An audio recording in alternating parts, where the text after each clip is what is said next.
Tudo bom, pessoal? Então vamos dar continuidade ao nosso Business Model Generation.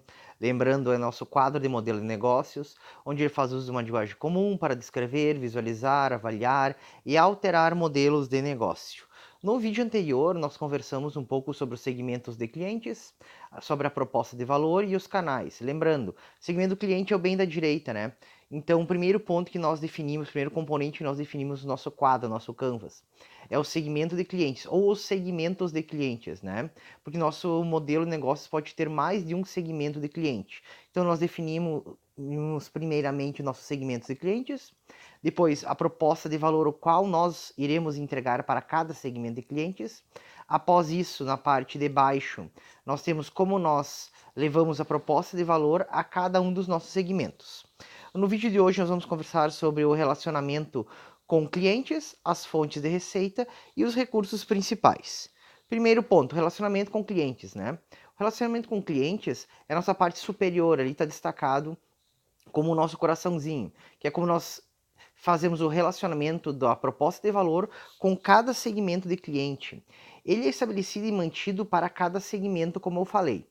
E o componente relacionamento com clientes, ele descreve os tipos de relação que uma empresa estabelece com segmentos de clientes específicos, né? Ou seja, uma empresa deve esclarecer o tipo de relação que quer estabelecer com cada segmento de cliente. E as relações elas podem variar desde relações, né, pessoais até automatizadas. O relacionamento com clientes pode ser guiado pelas seguintes motivações. Uma delas é a conquista do cliente, a retenção do cliente e a ampliação de vendas, né? Ali, ó, no começo do nosso processo, por exemplo, nós tínhamos relacionamento com clientes de um exemplo, operadoras de celulares, né? Ele era guiado por estratégias agressivas de aquisição, envolvendo até telefones gratuitos, né? E quando o mercado se tornou saturado, as operadoras mudaram o foco para a retenção de clientes e aumentaram a lucratividade por cliente. Então, o relacionamento com o cliente utilizado pelo modelo de negócio de uma empresa, ela influencia profundamente a experiência geral de cada cliente, como que ele se dá, né? Pode ser desde para conquistar um cliente ou para reter um cliente. E depois para a gente fazer uma ampliação dos nossos clientes. E existem algumas perguntas que vocês podem fazer na hora de elaborar o nosso componente 4, que é o relacionamento com os clientes. As perguntas são as seguintes: que tipo de relacionamento cada um dos nossos segmentos de clientes espera que estabelecemos com eles? Quais já estabelecemos, né? Qual o custo de cada um? Como se integram ao restante do nosso modelo de negócios? Então, são alguns pontos que nós devemos efetuar esse levantamento. E dentro disso, nós podemos distinguir entre diversas categorias de relacionamento com clientes, que podem coexistir em uma relação da companhia, né, com segmento de clientes em particular. Por exemplo, nós temos assistência pessoal, assistência dedicada, self-service, serviços automatizados, comunidades, cocriação. Por exemplo, ali, ó, na assistência pessoal, nós podemos dizer que. Opa, desculpem, cliquei errado aqui no celular. Dando continuidade. Na assistência pessoal, nós podemos dizer que ela é baseada na interação humana, onde o cliente pode se comunicar com um representante de verdade para obter auxílio durante o processo de venda, ou depois que a compra esteja completada, né? Isso pode acontecer no próprio ponto de venda, num call center, por e-mail e de outras formas. Ali já no nosso self-service, tá? O self-service não é nada mais que aquele atendimento automatizado, né? Exemplo, lojas, Riachuelo, Renner, vocês vão lá, escolhem o produto que vocês querem e simplesmente passam no caixa, né? E resolvem não, né? Efetuam o pagamento do produto de vocês. Outro que eu esqueci de falar é a assistência dedicada, tá? Assistência dedicada, ela envolve um representante específico para um cliente individual. E ela é mais profunda, íntima, e normalmente se desenvolve por um longo período de tempo. A gente vê muito isso em bancos privados, né? Onde temos gerentes dedicados que servem aos clientes de maior renda. E também relações similares podem ser encontradas em outros negócios, como gerentes para manter o relacionamento com o cliente. Então é uma das formas que nós temos assistência dedicada. Já serviço automatizado, ele é uma mistura mais sofisticada do self-service, né, com processos automatizados. Por exemplo, perfis pessoais online, que dão ao cliente acesso a serviços personalizados. Ou serviços automatizados, eles podem reconhecer clientes individuais e suas características e oferecer informações sobre pedidos e transações. Na melhor das hipóteses, serviços automatizados chegam a simular uma relação pessoal, oferecendo recomendações de livros ou filmes, tá? É aquele velha propaganda, vocês podem pensar, e de acordo com o perfil de vocês, como o Google apresenta e o Facebook nas propagandas, né? Uma das formas, na verdade, o serviço automatizado deles é analisar o perfil, ele cria de acordo com determinadas ações que vocês realizam nas plataformas do Google e do Face, entre outras, né? Ele analisa o que vocês fazem e cria um perfil para vocês. De acordo com essas características desse perfil, ele oferece determinados serviços ou determinadas propagandas, tá? Outro exemplo que nós temos de comunidades, tá? Exemplos de comunidades é onde as empresas utilizam comunidades de usuários para se envolverem mais com clientes e prospectos, né? Para facilitar as conexões entre membros da comunidade. Isso é uma outra forma que nós temos também. E por fim, a cocriação, né? A cocriação, ela vai além da tradicional relação de cliente e vendedor, né? Para cocriar valor com clientes. Um exemplo é a Amazon, que a Amazon convida os consumidores a escrever resenhas e opinar, e assim cria valor para outros amantes de livros. Algumas empresas permitem também os clientes colaborar com novos projetos. Outras, como o YouTube, solicitam ao cliente a criação de conteúdo para consumo público, né? Que é quando vocês gravam um vídeo e deixam para consumo público, como eu estou fazendo aqui para vocês. É um bom exemplo de cocriação, no qual eu estou fazendo vídeos sobre Business Model Generation para outras pessoas aprenderem sobre o nosso quadro Canvas, né? Nosso quinto ponto, que é nossos fontes de receita. Então é representado ali pela nossa caixinha, né? E fica bem na parte de baixo. Então lembrando, todo o nosso lado direito agora, o nosso quadro está preenchido. É onde tem aquela parte da emoção que a gente fala, né? Que todo lado direito, começando lá por nosso segmento de clientes, a gente estipula o cliente, né? Depois vai para o meio para a proposta de valor, onde a gente entrega uma proposta de valor para cada segmento de clientes. Depois nós temos nossos canais, que é o caminhãozinho ali, que é como nós entregamos a proposta de valor ao nosso cliente. Depois nós temos o nosso coração lá em cima, que é o relacionamento com os clientes, que é como nós relacionamos a nossa proposta de valor com cada segmento. E por fim, como nós vamos ganhar dinheiro, né? Que são nossas fontes de receita. Elas resultam de propostas de valor oferecidas com sucesso aos nossos clientes. E esse componente de fonte de receitas, ele representa o dinheiro que uma empresa gera a partir de cada segmento de cliente. Então devemos lembrar que os custos devem ser subtraídos da renda para gerar o nosso lucro, né?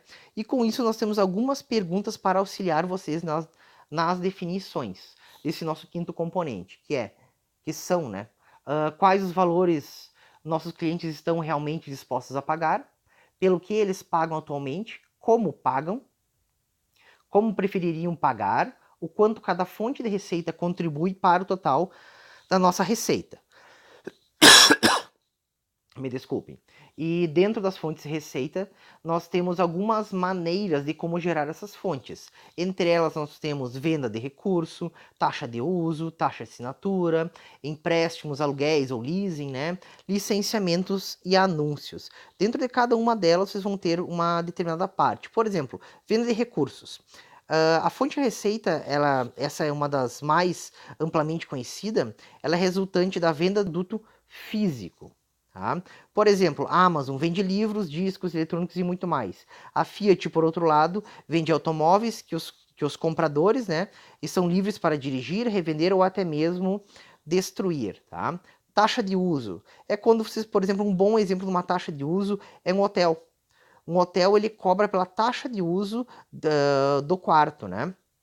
E pelo seu pacote de serviços, que pode ser o que é encomendado, bem como um serviço de entrega de um determinado pacote.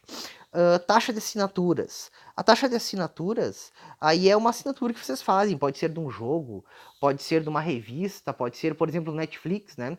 No qual vocês fazem assinatura de um determinado pacote para vocês poderem assistir os streaming de vocês. Empréstimos, aluguéis ou leasing, né? É outra forma também de vocês gerarem fontes de receitas, que é um temporário, né? E exclusivamente, que é dar a licença de um determinado produto, né? De vocês, o licenciamento entra naquela questão da propriedade intelectual, que a propriedade intelectual é protegida. Por exemplo, licenciamento poderia ser o uso do Windows, tá? Onde vocês adquirem uma licença para utilizar aquele software ou outros softwares que vocês têm nos computadores de vocês. E o mais conhecido deles, os nossos anúncios, né? Que aí vocês sabem várias formas de gerar eles, né? Pode ser um anúncio para um determinado produto, para um serviço, por uma marca. Ele pode ser distribuído numa indústria de mídias, organizado em um determinado evento, tá? De publicidade, e assim vai. Vamos agora. Opa, desculpa, deixa eu voltar aqui. Tá? Cliquei errado aqui no celular novamente, me desculpem. Agora vamos para o nosso sexto componente e último desse vídeo, que são nossos recursos principais, tá? Deixa eu voltar. Recursos principais já está do nosso lado esquerdo da proposta de valor. O que diz nossos recursos principais? São os elementos ativos para oferecer e entregar os elementos previamente descritos, tá? Esse componente, ele descreve os recursos mais importantes exigidos para fazer um modelo de negócios funcionar. E cada modelo de negócios, ele requer recursos principais, onde eles permitem que uma empresa crie, ofereça a sua proposta de valor, alcance mercados, mantenha relacionamentos com segmentos de clientes e obtenha suas determinadas receitas, né? E diferentes recursos principais são necessários, dependendo do modelo de negócio. Por exemplo, um fabricante de microchips requer fábricas de capital intensivo, enquanto um projetista de microchips se concentra mais nos recursos humanos. Ou seja, lá a fábrica, ela necessita da estrutura física, de todo o maquinário para a produção. E o projetista, ele precisa de alguém que tenha o conhecimento para desenvolver a arquitetura para aquele microchip. E aí entra algumas perguntas para auxiliar vocês nessa definição. Entre elas nós temos: que recursos principais nossa proposta de valor requer, tá? Então, pessoal, muito cuidado. Os recursos principais estão ligados à nossa proposta de valor. Então, quais recursos principais nossa proposta de valor requer? Nossos canais de distribuição, quais são eles? Relacionamento com o cliente, como que se dá o relacionamento? Fontes de receita, como que é a fonte de receita para chegar aos nossos recursos principais, tá? Lembrando, pessoal, o sexto componente é os recursos principais. No próximo vídeo, a gente vai conversar sobre os parceiros principais, tá? Porque funciona da seguinte forma: vocês podem ter um recurso principal, mas se o recurso principal, o qual vocês utilizam, é sempre da mesma marca, tá? Ele pode virar um parceiro principal, mas não quer dizer que um parceiro principal seja um contrato que vocês efetivaram com determinada marca, né? Vocês podem utilizar, por exemplo, vocês criaram um site, tá? E vocês vão utilizar um servidor. O recurso principal de vocês é o servidor. Mas se vocês hospedarem numa empresa com determinado nome lá, pode ser uma King Host, Aquahost, tá? Local Web, tá? E assim vai. Local Web, né? E assim vai. E daí ele seria o parceiro de vocês, mesmo vocês não tendo fechado um contrato com eles, né? Mas se vocês sempre estão utilizando o mesmo recurso de uma determinada empresa, tá? O serviço, né? Ele acaba virando o parceiro principal de vocês. Entre os nossos recursos principais, eles podem ser categorizados como físico, intelectual, humano e financeiro, tá? O físico, por exemplo, recorre a recursos físicos como fábricas, edifícios, veículos, máquinas, sistemas, pontos de vendas, redes de distribuição. Por exemplo, o varejista, o Walmart e a Amazon, eles dependem de recursos físicos que frequentemente custam muito dinheiro, né? Mas, por exemplo, o primeiro, o Walmart, ele possui uma enorme rede global de lojas, estoques e logística, né? Então, cada um deles separados. Desculpe aqui, pessoal, que minha tela bloqueou, tá? Mas, continuando. O intelectual. O intelectual são como marcas conhecidas, né? Nós temos patentes, nós temos registros, tá? Então, é toda a parte intelectual que vocês necessitam. O humano, tá? São as pessoas que são particularmente importantes para o modelo de negócio de vocês. Por exemplo, recursos humanos. Eles são cruciais em indústrias criativas e como a Novartis, né? Ela depende deles do seu modelo de negócio, né? Ele é baseado no exercício de cientistas experientes e de uma grande e hábil equipe de vendas, né? E depois da questão financeira, né, que são outros recursos. Da questão financeira que vocês necessitam para ter o dinheiro e as linhas de crédito para poder girar o modelo de negócio de vocês, tá? Então, pessoal, aqui as referências do Business Model Generation, que é o nosso quadro do modelo de negócios, também conhecido como Canvas, que é do Osterwalder e do Alexander Pigner, né? Lembrando, então nós conversamos hoje sobre o relacionamento com clientes, né? Como que ele se dá. Depois nós falamos sobre as fontes de receitas, como nós podemos efetuar o levantamento delas.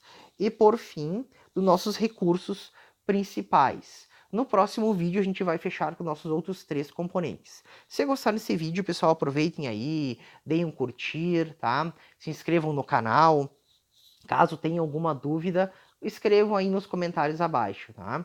Eu vou disponibilizar esse material, bem como dos vídeos anteriores, os slides, lá no meu site, também está na descrição abaixo aí, wagnergelorens.com. Só clicar lá em material das aulas, tá? Acessa lá, vai lá disciplina de gestão tecnológica e baixa o material. Ok? Abraços, até o próximo vídeo.